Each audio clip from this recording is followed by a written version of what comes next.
तो तेजस्वी तेज प्रताप को बधाई देने के लिए पहुंचे और एक तरह से रिक्वेस्ट की कि आप इस तरह से बगावती तेवर ना दिखाएं, बल्कि पार्टी के साथ खड़े होकर पार्टी को मजबूत बनाने में हमारी मदद करें। बहरहाल खबरों में आगे बढ़ेंगे। कटिहार में कांग्रेस के स्टार प्रचारक नवजोत सिंह सिद्धू के विवादित बयान पर बीजेपी ने कड़ा ऐतराज जताया है। विवादित बयान के साथ ही सिद्धू ने पीएम मोदी के लिए अमर्यादित लहजे का भी इस्तेमाल किया।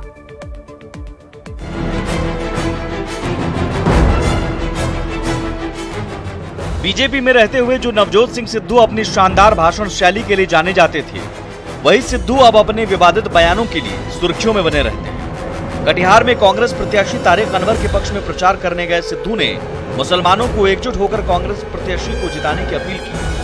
हालांकि निर्वाचन आयोग के दिशा निर्देशों का पालन करते हुए हम आपको सिद्धू का वो बयान सुना नहीं सकते, लेकिन सिद्धू ने क्या कहा, ये बिहार के डिप्टी सीएम सुशील मोदी की जुबानी सुनी। धर्म विशेष के लोगों से अपील करना, वो अगर एकजुट होकर वोट देंगे तो बीजेपी को हराया जा सकता है। मैं चुनाव आयोग से अपील करूंगा कि सिद्धू ने एक धर्म विशेष का नाम लेकर और जिस तरह की अपील की है, ऐसे लोगों पर तत्काल चुनाव आयोग को रोक लगानी चाहिए। और जिस तरह यूपी में कुछ नेताओं को चुनाव प्रचार से वंचित कर दिया है, वैसे सिद्धू को भी चुनाव प्रचार से वंचित किया जाना चाहिए। कांग्रेस के स्टार प्रचारक नवजोत सिंह सिद्धू ने कटिहार में पीएम पद की मर्यादा का ख्याल भी नहीं रखा और पीएम के लिए किस लहजे का इस्तेमाल किया वो भी सुनिए। तो सब उलट जाएंगे, मोदी सुलट जाएगा, छक्का लग जाएगा। तो सब उलट जाएंगे, मोदी सुलट जाएगा, छक्का लग जाएगा। मोदी सुलट जाएगा, इस भाषा का इस्तेमाल करने वाले सिद्धू जब बीजेपी में थे तब मंच पर मोदी के चरणों में कैसे शीश नवाते थे वो भी देख लीजिए। मित्रों, मंच सम्मान योग है, लोग सामने दिव्य बैठे हैं। मोदी साहब, गडकरी साहब, मेरा उनके चरणों में नमन है। दरअसल सियासत भी वक्त की मोहताज होती है। नेता जिस पार्टी में जिस मंच पर होते हैं उसी का गुणगान करते हैं। 2013 में दिल्ली में आयोजित बीजेपी की एक रैली में मोदी की मौजूदगी में सिद्धू का ये भाषण है। समय नदी की बाढ़ के अक्सर सब बह जाया करते हैं। हर समय नदी की बाढ़ के अक्सर सब बह जाया करते हैं। है समय बड़ा तूफान प्रबल पर्वत भी झुक जाया करते हैं।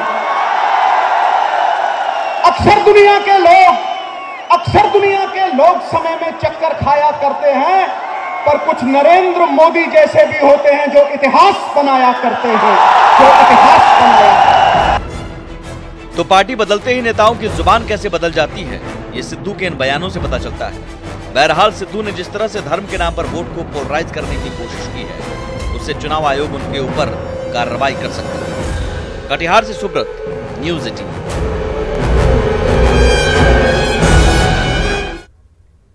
तो एक वो वक्त था जब चरणों में शीश नवा रहे थे और एक आज का वक्त है जब तू तराम पर उतर आए हैं। बहरहाल मधुबनी सीट की बात कर लेते हैं। यहां महागठबंधन में जिच कायम है। एक तरफ जहां कांग्रेस के बागी शकील अहमद ने निर्दलीय ताल ठोक दी है, वहीं टिकट नहीं मिलने से नाराज अली अशरफ फातमी ने भी जंग में कूदने को ठान लिया है। ऐसे में मधुबनी सीट महागठबंधन के लिए कांटों भरा ताज बनकर रह गया है।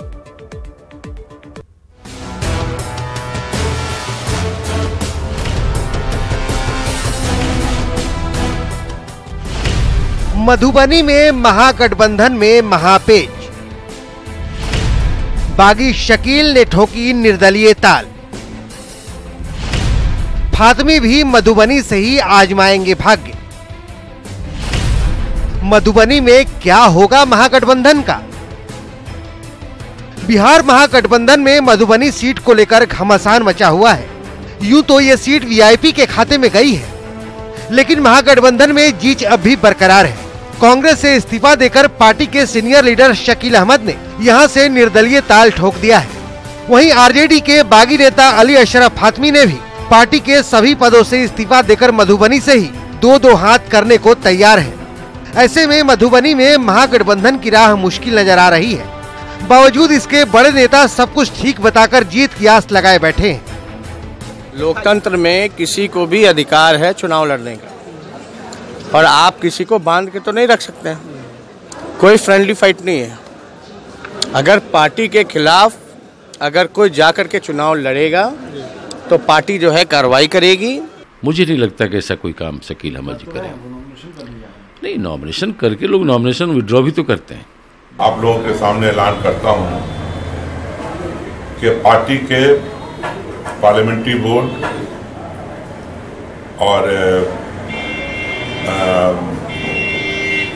और जो भी बॉडी है जहां का भी मैं मेंबर हूं, नेशनल काउंसिल है, एग्जीक्यूटिव काउंसिल है, तो उससे मैं अपने आप को अलहदा करता हूं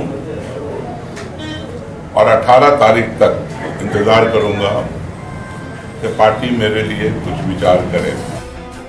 वहीं महागठबंधन में मचे घमासान पर एनडीए नेता चुटकी ले रहे हैं और कांग्रेस पर वरिष्ठ नेताओं के अपमान का आरोप लगा रहे हैं। राजद ने जो भीख में टिकटें दी, उससे कितने ही कांग्रेस पार्टी के जो सम्मानित और आत्मसम्मान वाले नेता हैं, उनको ये नहीं गवारा हो रहा है। अब ये भगदड़ महागठबंधन मचनी शुरू हो गई है, जो आज शुरू हो गई होगी, जल्दी वो रुकेगी नहीं। अब राहुल जी अपने चापलूसों की टीम के आधार पर ही पूरी चुनाव में जो गए हैं, जा रहे हैं, तो निश्चित रूप से चुनाव का रिजल्ट भी उनको उसी तरह का मिलेगा। एक कहावत है कि सिर मुड़ाते ही ओले पड़े। बिहार महागठबंधन में ये कहावत कुछ कुछ सटीक बैठ रहा है। अभी पहले चरण में सिर्फ 4 सीटों पर ही चुनाव संपन्न हुए हैं। ऐसे में बीजेपी और एनडीए को हराने के लिए बना महागठबंधन मैदान में उतरने से पहले ही तार तार नजर आ रहा है। Bureau report, news 18 network.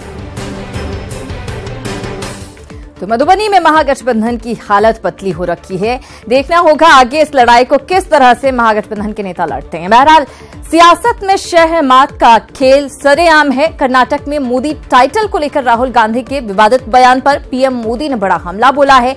वहीं बिहार के डिप्टी सीएम सुशील मोदी ने राहुल गांधी पर मानहानि का केस दर्ज कराने की बात कही है। देखिए ये रिपोर्ट। इन सब के नाम, इन सब चोरों के नाम मोदी मोदी मोदी कैसे हैं? नीरव मोदी, ललित मोदी, नरेंद्र मोदी, और अभी थोड़ा ढूंढेंगे तो और बहुत सारे मोदी निकलेंगे।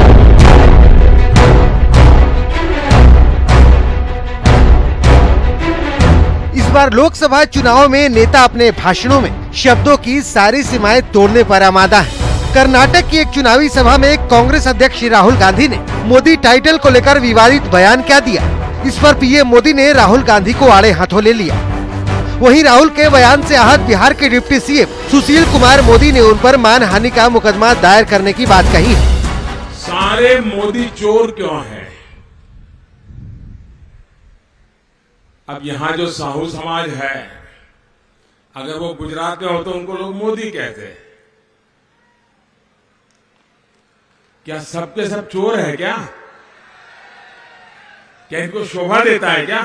उनके इस बयान से देश के अंदर मोदी टाइटल रखने वाले जो करोड़ों लोग हैं, उनके भावनाओं को ठेस पहुंची है। बिहार के अंदर भी लाखों लोग हैं जो मोदी टाइटल रखते हैं। मेरा भी टाइटल मोदी है और से मैंने तय किया कि मैं राहुल गांधी पर मानहानि का मुकदमा दायर करूंगा। सुशील मोदी के इस बयान पर तेजस्वी यादव ने भी जमकर भड़ास निकाली। उन्होंने कहा कि वे खुद पहले अपने गिरेबान में झांके। वहीं सुशील मोदी के बयान पर कांग्रेस ने भी पलटवार किया है। सुशील मोदी खुद सृजन चोर है, बड़ा भारी सृजन चोर है। करे मेरे ऊपर मानहानि, हम सबूत पेश करेंगे। इस सृजन चोर है। ये सुशील मोदी अनर्गल प्रलाप कर रहे हैं, विधवा विलाप कर रहे हैं। हताशा निराशा में अब बोलने के लिए इनके पास कुछ बचा नहीं है। तो ये तो नकारात्मक बातें करके ही लोगों को गुमराह कर रहे हैं। राहुल गांधी जी के कहने का ऐसा कोई अभिप्राय नहीं है। बहरहाल अभी तो सिर्फ पहले चरण का मतदान खत्म हुआ है। जैसे जैसे अन्य चरणों के लिए वोटिंग होगी, वैसे वैसे चुनावी रैलियों में नेताओं की एक दूसरे पर बयानबाजी भी तेज होगी। हालांकि चुनाव आयोग भी अपने स्तर से बदजुबान नेताओं पर कार्रवाई कर रहा है। Bureau report, news 18 network. चुनाव प्रचार में तेजी आ रही है और बदजुबानी बढ़ रही है। वहीं दूसरे चरण के लिए प्रचार आज खत्म हो गया। आज भागलपुर के पीर 35 के प्रगति मैदान में मुख्यमंत्री नीतीश कुमार ने जदयू प्रत्याशी अजय मंडल के लिए चुनावी सभा को संबोधित किया। मुख्यमंत्री ने राज्य सरकार के काम और सेवा को लेकर मेहनताना के रूप में जेडीयू प्रत्याशी के पक्ष में वोट करने की लोगों से यहां पर अपील की।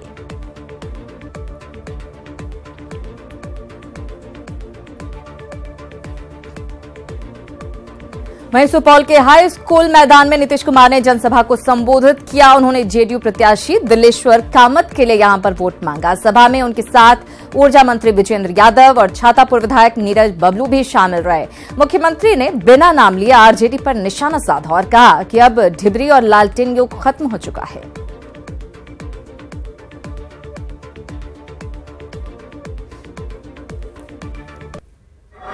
अंधेरा था, डर लगता था घर में माता पिता को कि मेरा बच्चा कहीं घर से बाहर न चला जाए अंधेरा में, तो उसको घर में डरा के रखता था कि बाहर भूत है मत जाओ। अब घर के अंदर ढिबरी या लालटेन का सहारा लेना पड़ता था।